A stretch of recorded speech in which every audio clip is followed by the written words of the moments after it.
श्रीराम जय राम जय जय राम। माणसाला कितीही मिळाले तरी त्याची हाव कायमच राहते. जगात दोन प्रकारचे रोग माणसाला सतावित असतात. एक रोग असा की त्याने भूकच लागत नाही. कितीही औषध पाणी करा, काही उपयोग होत नाही. अशा माणसाला पंचपक्वान्नाचे जेवण तयार असूनही काय फायदा. तो म्हणतो, खायला खूप आहे परंतु मला भूकच नाही, त्याला काय करू. दुसरा रोग असा की कितीही खाल्ले तरी खाण्याची हाव काही पुरी होत नाही.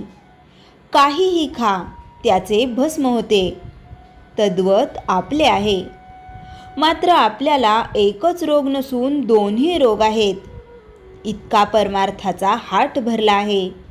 भजन पूजन चालू आहे परंतु आपल्याला त्याचे प्रेम नाही, त्याची आवडच वाटत नाही. आपल्याला त्याची खरी भूकच लागलेली नाही. उलट पक्षी भगवंताने आपल्याला आपल्या कल्पनेपेक्षा खरोखर कितीतरी जास्त दिले. बायको, मुले, नोकरीधंदा, घरदार इत्यादी कितीतरी गोष्टी की ज्यांपासून सुख मिळेल असे आपल्याला वाटते, त्या गोष्टी पुरवल्या.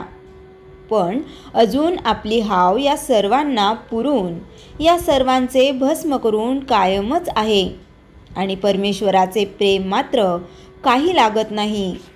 हे असे किती दिवस चालणार. आपण नीतिधर्माने चालतो, आपली वागणूक वाईट नाही हे खरे, पण याचे कारण वाईट वागलो तर आपल्याला लोक नावे ठेवतील ही भीती. असा हा दिखाऊ चांगुलपणा, ही वरवरची सुधारणा काय कामाची. मानवी जीवन सुखी झाले तर ती सुधारणा म्हणायची. उलट आजची स्थिती पाहावी तर सुधारणा जितक्या जास्त तितका माणूस जास्त असमाधानी झाला आहे. परमेश्वराचे प्रेम लागल्याशिवाय आणि इतर गोष्टींची हाव कमी झाल्याशिवाय काही फायदा नाही. तीर्थयात्रा, पूजा, भजन ही परमार्थाची नुसती आठवण देतील, पण अंतरंग सुधारेलच असे नाही. आणि अंतरंग सुधारले नाही तर बाकीच्याचा उपयोग नाही. आपण दरवर्षी वारी करतो आणि जन्मभर वारी करीतच राहणार, परंतु परमेश्वराचे प्रेम मात्र काही लागत नाही.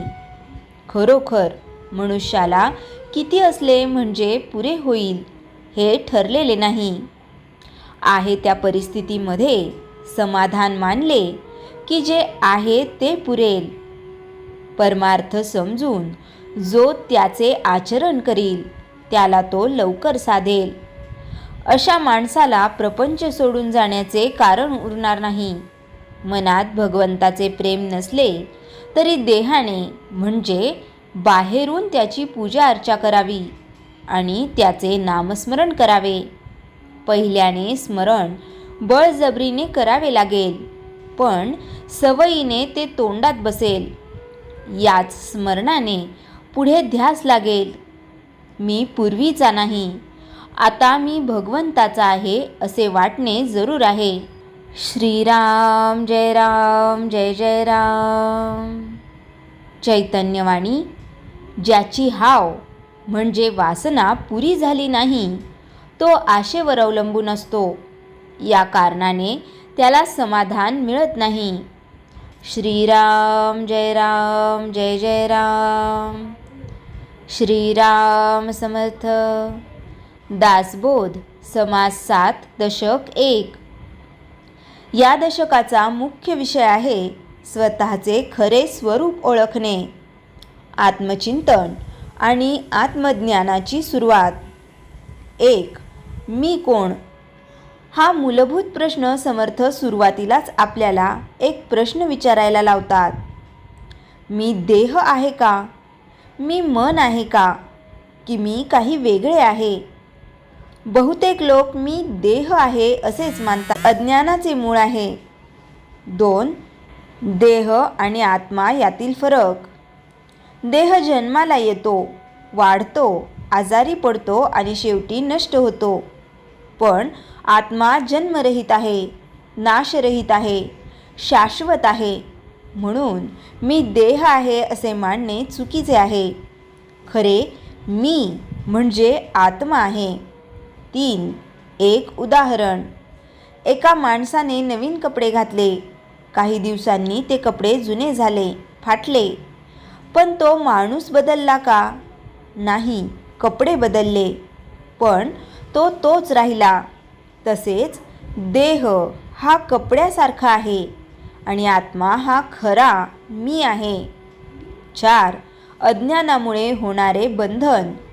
जेव्हा आपण देहाशी स्वतःला जोडतो तेव्हा दुःख वाटते, भय वाटते, मोह निर्माण होतो.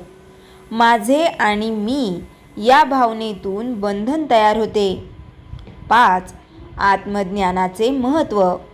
समर्थ सांगतात, आत्मज्ञान झाल्यावर भय नाहीसे होते, दुःख कमी होते, मन शांत होते. कारण मग मनुष्याला समजते मी शाश्वत आहे, नाशवंत नाही. 6. आत्मचिंतन कसे करावे.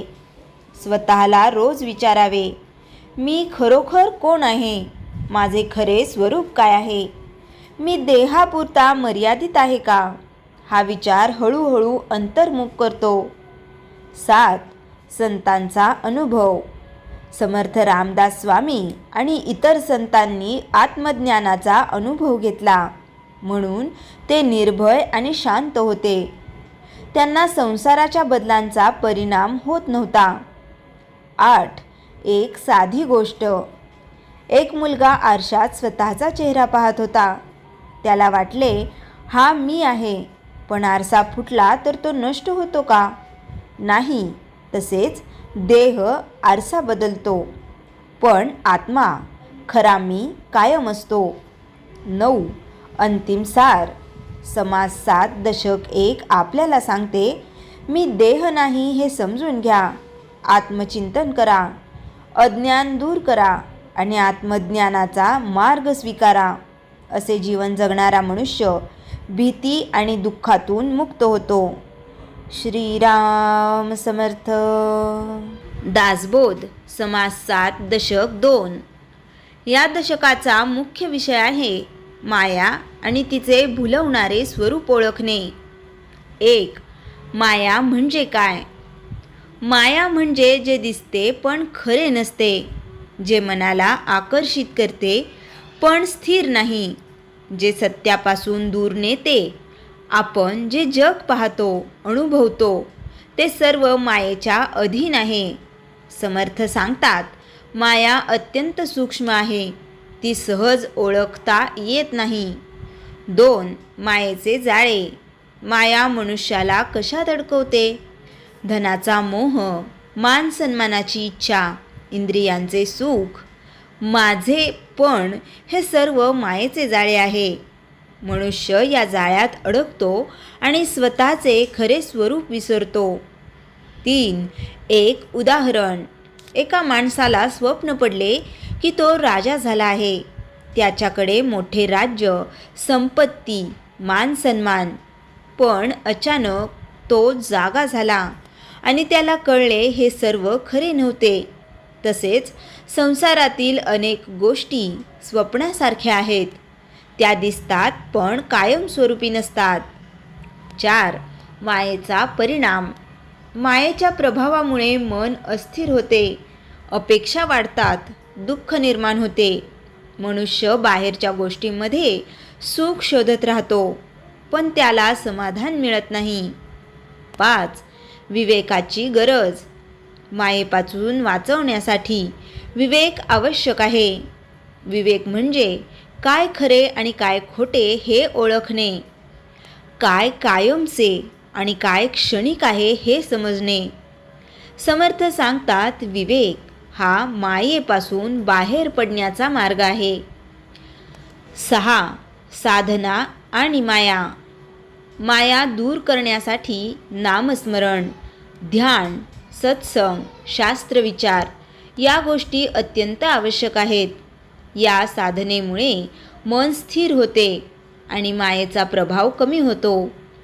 7. संतांचा अनुभव. समर्थ रामदास स्वामी यांनी मायेचा खरा स्वरूप ओळखला. म्हणून ते संसारात राहूनही त्यात अडकले नाहीत. त्यांचे मन सदैव परमेश्वरात स्थिर होते. 8. एक साधी गोष्ट. एक मुलगा साबणाचे फुगे करत होता.